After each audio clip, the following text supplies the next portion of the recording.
Good morning, students. Um, we are going to start Python indentation. Before that, in last class, I discussed with you regarding. Let us recap what we discussed in last class. We discussed in last class. Um, we discussed in last class decision structures like if, else, and a very important thing is you are supposed to write else if, ELIF. And we have also seen that we have also seen nested control structures. Yeah, control structures. Yes, nested if, like that kind, nested if, nested else. We can have. We have seen all the things right now. What we can see is that, and we have also seen,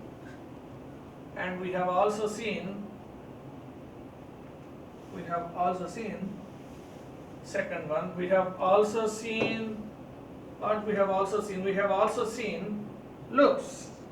Yes or no? We have also seen loops.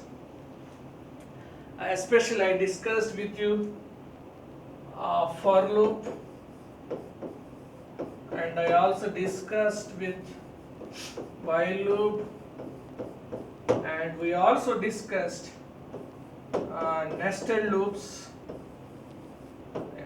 Nested loops,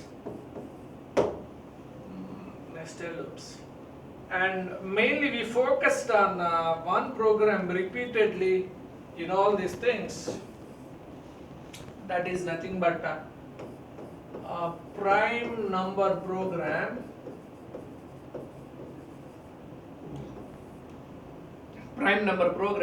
We can to this prime number program. So we can consider our iteration up to n by 2 square root n. What is the meaning of this? So the meaning of this is the time, suppose I entered n, suppose prime number, right? So we have seen for I in range of what we have the function, right? For I in range of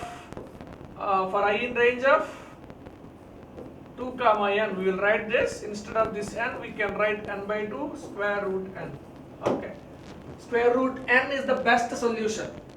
Okay, square root n is the best solution. It reduces the number of steps. Yeah, we have seen this. Right now, what I will discuss in, we have also seen this usage of the break statement. We have also seen the usage of break statement. Okay, we have also seen the usage of break statement. So what I will discuss in today's class is that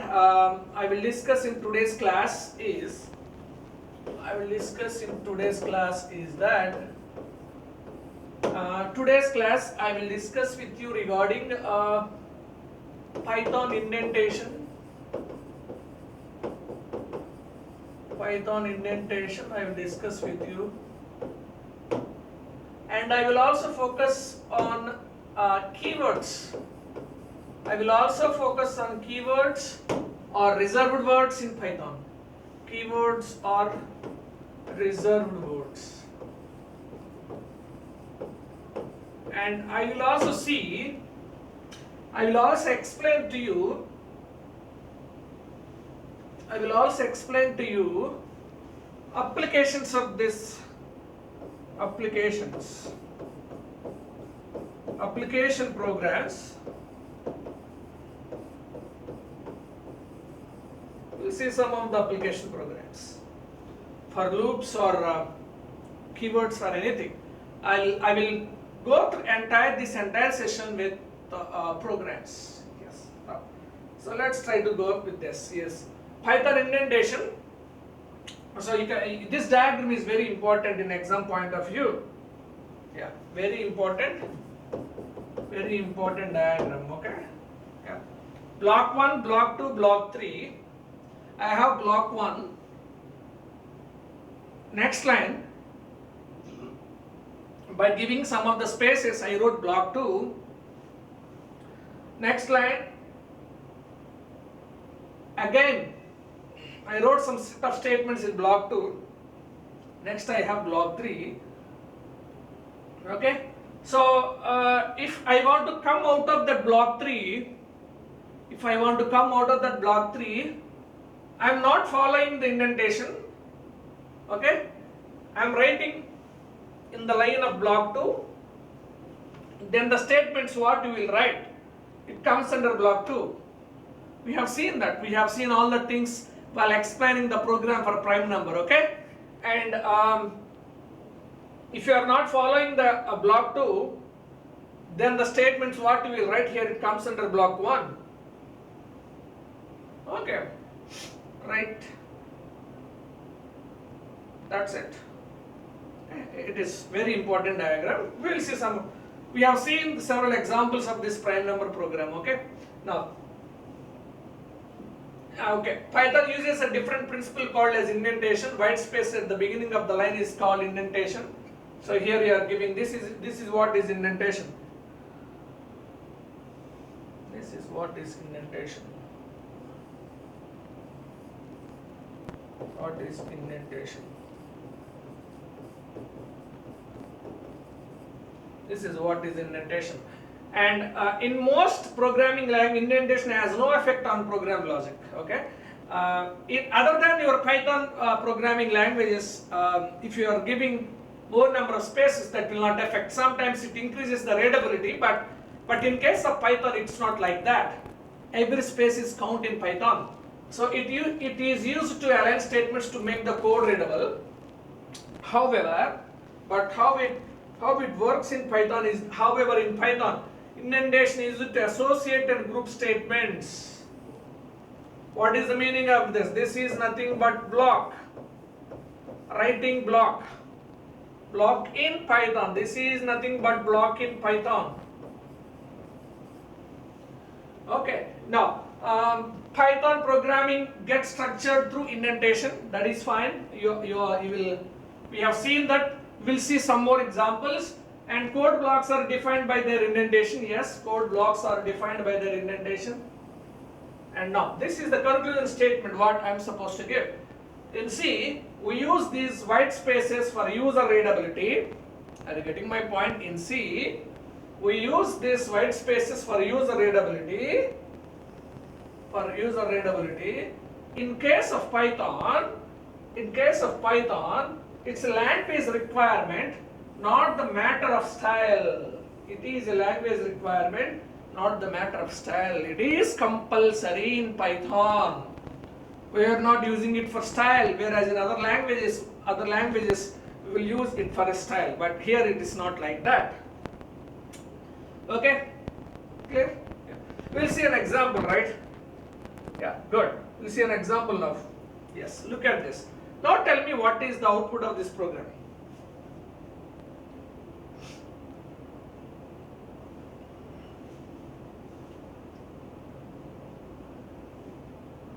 What is that?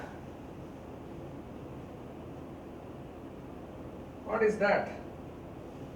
J is equal to 1, j less than or equal to 5, print of j.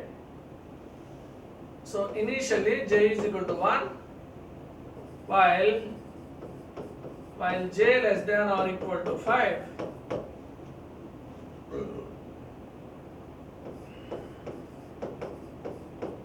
Print of j.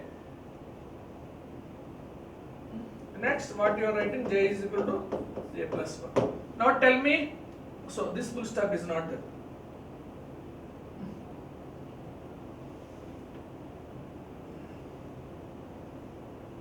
Now tell me what is the output of this code. So this is what is the indentation we are following. In next line we are writing j. This is what is the indentation we are following, and next line we are writing j. Now tell me what is the output of this. Yeah, we'll trace that. Okay. J is equal to 1. Fine. Now what next? Trace this.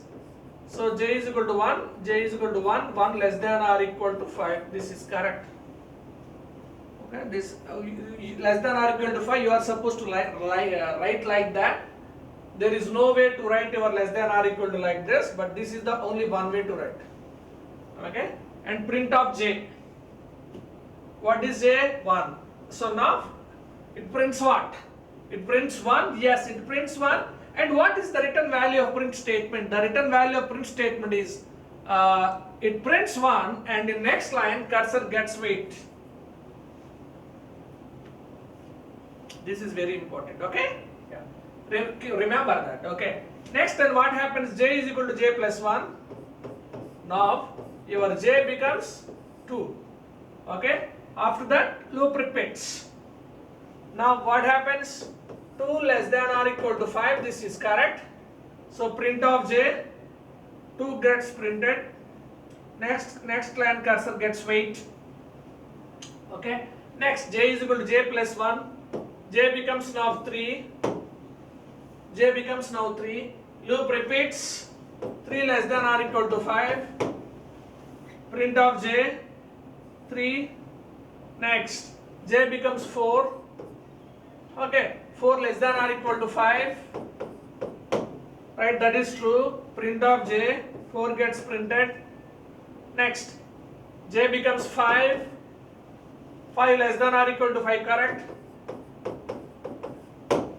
Print of j, 5 gets printed. And next, j becomes 6. J becomes 6. Remember, sometimes they will ask what is the value of j. After completion of everything, what is the value of j? J is 6. The latest value of j is 6. Generally, what we will write in the competitive exams, no? Without tracing like this, without tracing like this, we'll print like j. We'll fill it like j maximum value is 5, and we will opt the option like j is equal to 5. No, that is not correct. Your j updated value is 6. Loop repeats. Again, this 6 less than or equal to 5. Condition fails. It will not enter into while loop. It comes outside of the loop. The cursor will wait here generally. Okay? Yeah. This is what is where cursor will wait here. Yeah.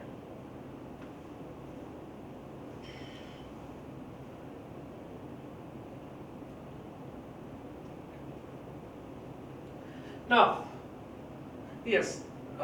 So let's try to think in another way. If I will do small change in this code, and you tell me what is the output of that. J is equal to 1 while j less than or equal to 5, print of j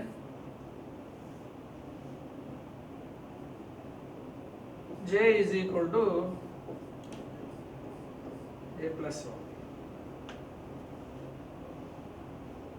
If you able to trace out this, it is really appreciable. Just tell me what is the output of this. J is equal to 1 while j less than or equal to 5, print of j. Let us trace, okay? J is equal to 1 initially. J is equal to 1, okay? Now, yeah, j is equal to 1, okay? Now, 1 less than or equal to 5, which is correct. Print of j. What gets printed in our output? 1 gets printed. Next time cursor will wait. Next, what happens? Is that j is equal to j plus 1 will happen? No. Loop repeats. This loop repeats. Okay. So this is not j is equal to j plus 1 will not comes under the while loop, because we are not following indentation. We are negotiating indentation. If you does not follow indentation, this j is equal to j plus 1 statement will not come into while loop. Now next loop repeats. What happens? What is j value? Latest value of j only 1 now. 1 only. It does not become 2. Now again 1 less than or equal to 5. This is true. Again 1 gets printed. Again loop repeats. Again 1 less than or equal to 5. 1 gets printed. 1 gets printed. 1, 1, 1, 1, 1. What is this? It repeats. It repeats. It repeats. So what is the output?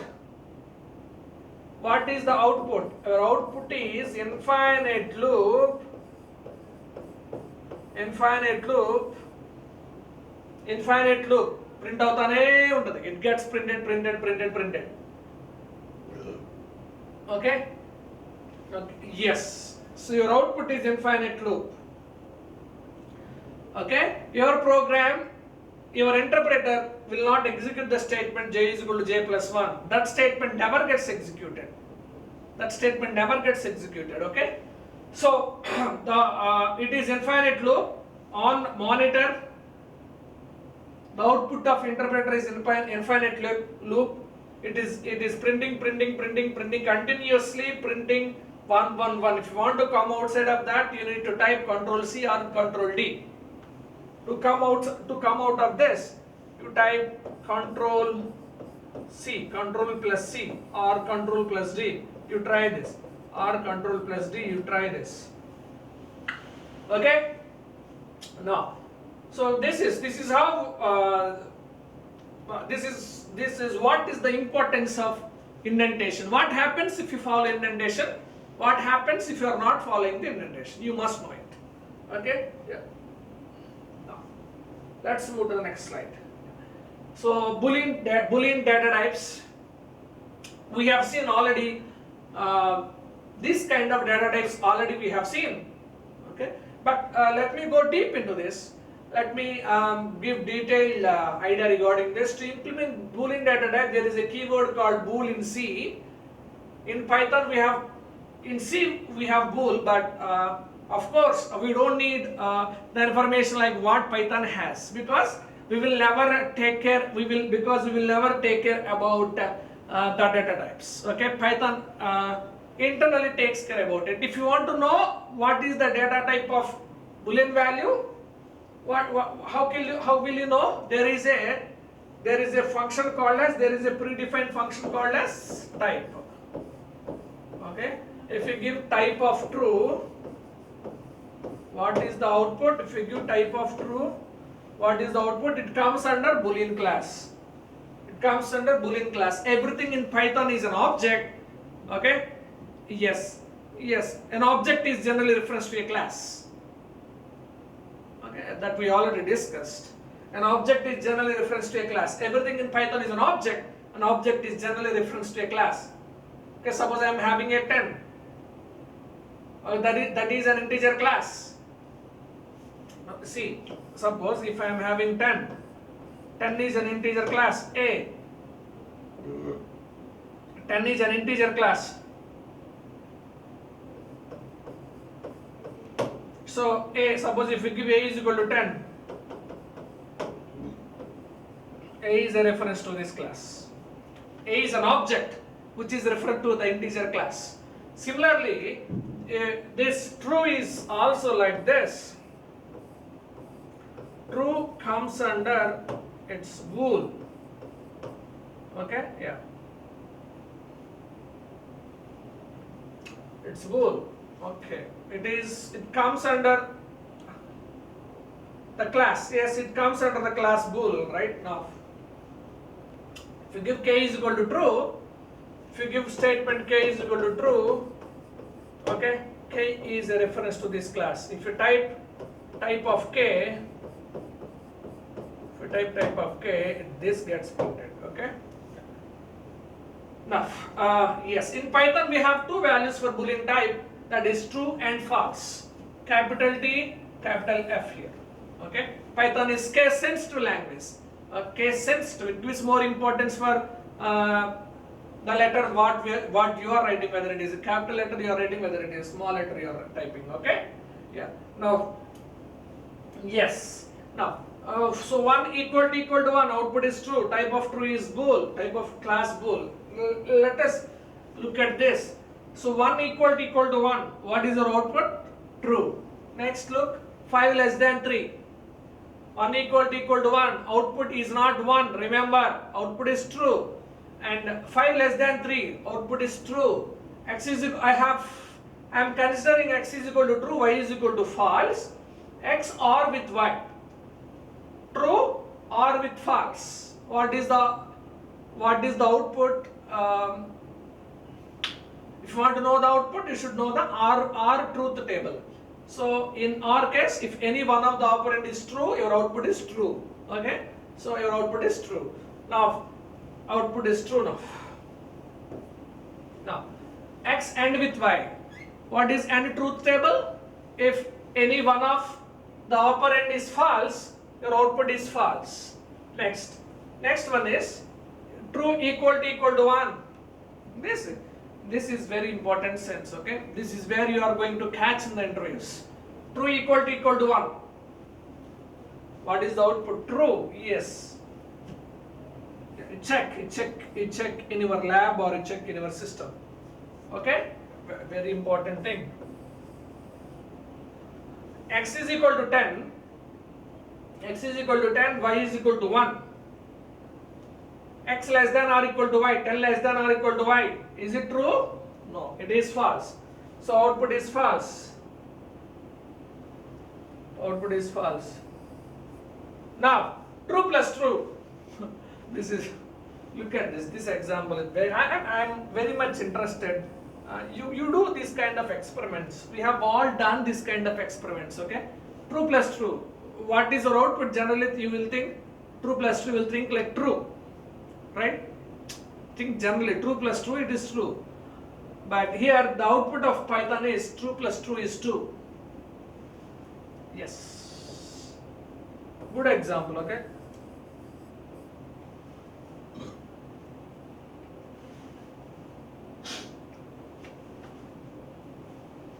Look at this, another magic.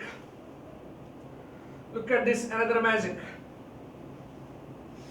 True or false? True or false? True or false, what is the output? Output is, generally you feel it like R is equal to plus. R is similar to plus, but in case of here, it's not like that. Okay? So your output is true or false? The answer is true. True plus true, answer is 2. True or false, answer is true. Python treats like this. Nothing to worry, Python treats like that, okay? Now, just remember, that's it. Next. Yeah, Boolean values with logical operators. So you are supposed to know this kind of truth tables. Okay, right? A R with B, so that you know, A AND with B, that also you know, and A not table. Okay, a not table is also there. This is AND, this is OR, and this is NOT. See, you can also have an exclusive OR operation. You can also have an exclusive OR operation. What is that? A, B, A exclusive OR with B. Okay, true, true, true, false, false, true, false, false. What is the output? True, true leads to false, false, false also leads to false. So in these cases only it becomes true. You kindly check this, okay? Don't believe me what I say. Check this. This is also there. So by using not logical operation, okay? Logical exclusive OR. This is logical exclusive OR. True, negation, false, true, not false, false, not true. Right now. Yeah. So keywords in Python, okay? Very important. You are supposed to know all the keywords what Python is used. Okay, let us look into this. Keywords are the reserved words in Python. We all know in by compared to C or Java, and we cannot use keyword as variable name. We cannot use keyword as a variable name. Function name or any other identifier. Okay, should not give for a variables your keyword name, or for function names your keyword names, or any other identifier. Don't give. Okay, keywords in Python programming language. Look at this. So we already we have seen false already. We have seen already class. Finally you will get this finally keyword you will get this in last unit. Exceptions. In exceptions you will get is. We have already seen what is. It is a identity operator. Okay, it is used to check the identity of objects. It is used to check the identity of objects. We have seen this. Compares.